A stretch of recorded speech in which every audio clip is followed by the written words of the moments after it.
Hey everyone, welcome. If you're new here, and especially if you're a new mom, I want you to take a deep breath. Inhale the chaos, the spit up, the overwhelming love, all of it. This phase of life is a lot. It's messy and beautiful, and you're probably running on fumes, a weird amount of caffeine, and, honestly, the smell of your baby's head. I see you. We're not here to talk about creating a perfectly curated nursery or snapping back into your pre-baby jeans. This is about survival, but in a fun, we're all in this together kind of way. These are the real down-in-the-trenches 3 a.m. hacks that actually work. Forget the picture-perfect stuff you see on Instagram that makes you feel like you're failing. You're doing an amazing job, even if you're wearing the same milk-stained robe for the third day in a row. I've been there. We have all been there. The goal isn't perfection. It's sanity. It's about finding tiny little shortcuts that give you 5 extra minutes to just sit and stare at a wall, or maybe even drink your coffee while it's still lukewarm. Remember this, and if you hear nothing else, hear this. You don't need to do everything perfectly. Babies don't need perfect. They need you, present, loving, and trying. That's it. That's the whole secret. Okay, let's talk about breastfeeding, which is a whole journey in itself. If you've chosen to go down this path, you've probably heard about pumping and building a stash of milk. Enter the Haakaa. This little silicone contraption is, and I'm not exaggerating, a complete game changer. So here's the deal. When you're nursing your baby on one side, your other side often decides to join the party and starts letting down or leaking milk. It's like, hey, what about me? You just squeeze the base, suction it onto your non-nursing breast, and let it do its thing. It uses gentle, natural suction to catch every single drop of that letdown. It's completely silent, so it won't disturb the baby. You're literally collecting milk while you're already sitting there feeding your baby. You're multitasking without even trying. By the time the baby was done, I'd have an ounce, sometimes 2 or 3, ready to be stored. It was mind-blowing. It felt like free milk. This is how you build a freezer stash without the stress. Before you know it, you'll have enough milk for your partner to give a bottle so you can take a gloriously long shower. Or even, dare I say it, leave the house by yourself for an hour. It's the laziest, most efficient mom hack, and I am obsessed. Seriously, if you take one thing from this video for your breastfeeding journey, let it be this. Let's talk about baby clothes. They are impossibly tiny and cute, designed to make you cry from the sheer sweetness of it all. But then you have to actually put them on a wriggly, tiny human, often in the dead of night. Picture this. It's 2 a.m., you've just been woken up for the 3rd time. The room is dark, you can barely see, and you're trying to function. You've got a crying baby with a dirty diaper. The last thing you want to do is fumble with a dozen tiny microscopic snaps. Trying to line them up correctly when you're sleep-deprived is like an Olympic sport you never trained for. You'll inevitably misalign them, get frustrated, and want to cry right along with your baby. Now, picture the zipper scenario. Same dark room, same crying baby. But instead of a puzzle of snaps, you have one glorious track. Zip down, diaper change, zip up, done. Some of these zipper onesies are even fancier now. They have 2-way zippers. This means you can zip up from the bottom to change the diaper, without having to completely undress your baby and expose their little chest and arms to the cold air. You're a hero. You're back in bed before you're even fully awake. It is the single greatest invention in the history of baby wear. When you have a newborn, you spend a lot of time pinned to one spot.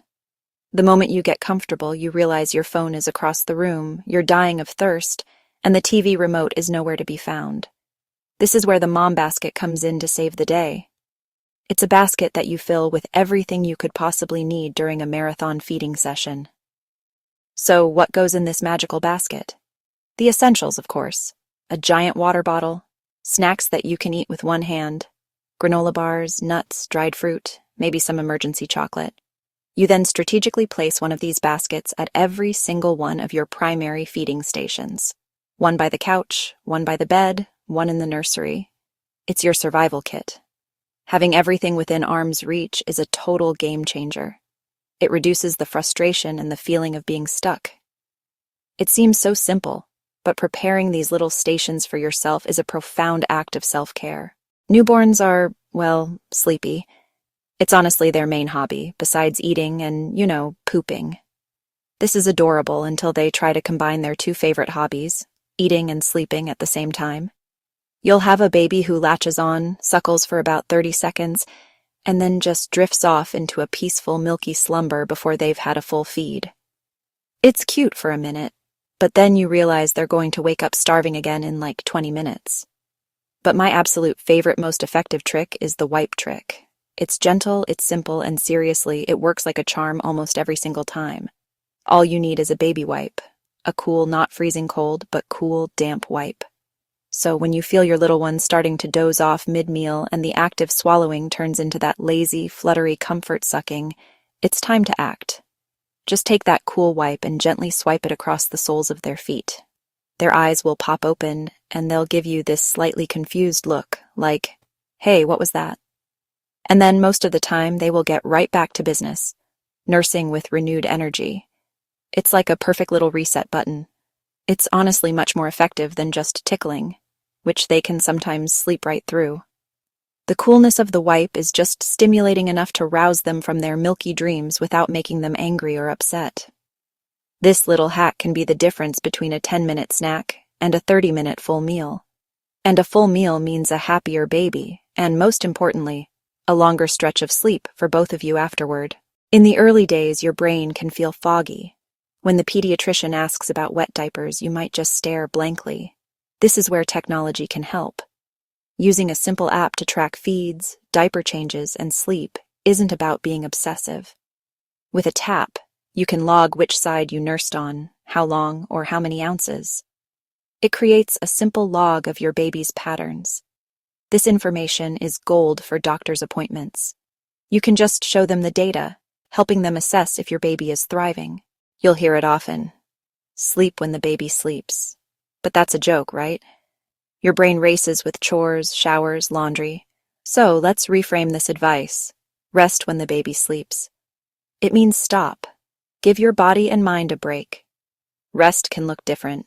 Stare at the ceiling, listen to a podcast, scroll through TikTok. Let your body be still.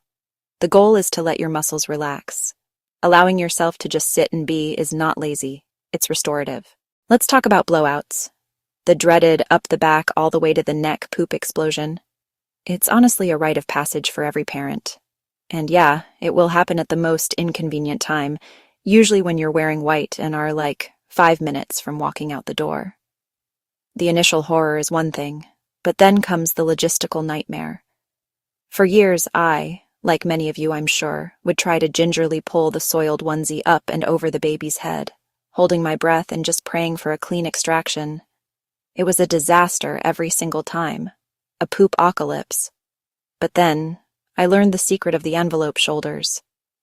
You know those little folded-over flaps on the shoulders of most baby onesies? I always thought they were just a cute design detail. I was so wrong. Those little flaps are pure genius. They are designed so that you can pull the onesie over the baby's shoulders and body, instead of up over their head. Let me repeat that for the people in the back. You can pull the onesie down. Mind blown. This changes everything. When the inevitable punami strikes, you don't have to get that mess anywhere near your baby's precious little face. You just lay the baby down, gently stretch the neckline at the envelope folds, and peel the onesie down over their arms, torso, and legs. It rolls off them like a little poop-filled sausage casing, keeping the mess contained and away from their head and hair. In the womb, it is not quiet.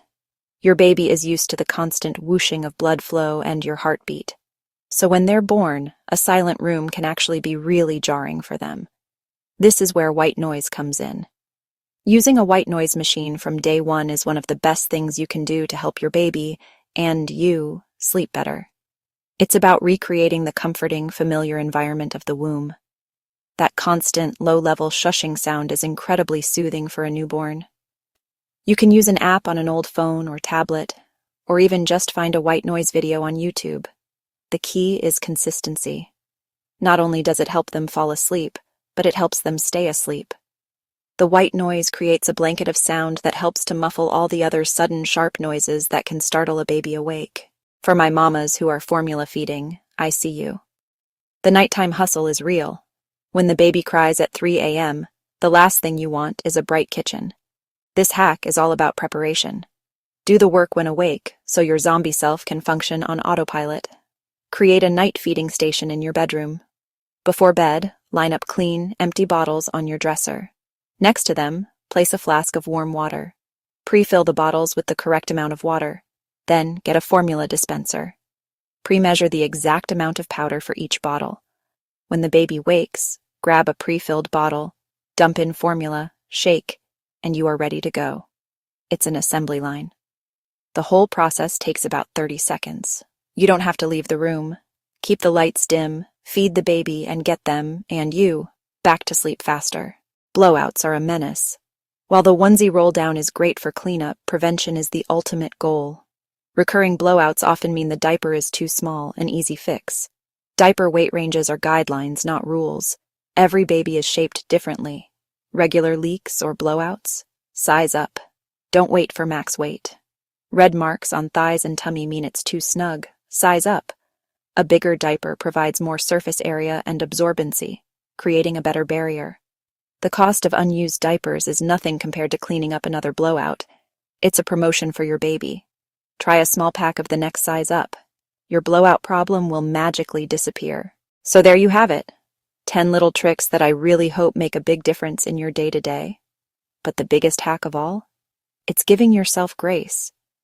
It's understanding that you are learning, and your baby is learning, and you're both doing it together. And part of that learning is knowing when to lean on your village.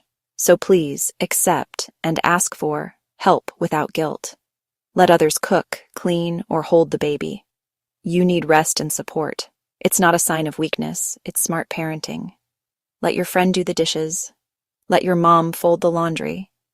Your only job is to heal and bond with that baby. Remember what we said at the beginning, because it's the most important takeaway. You don't need to do everything perfectly. Babies don't need perfect. They need you, present, loving, and trying.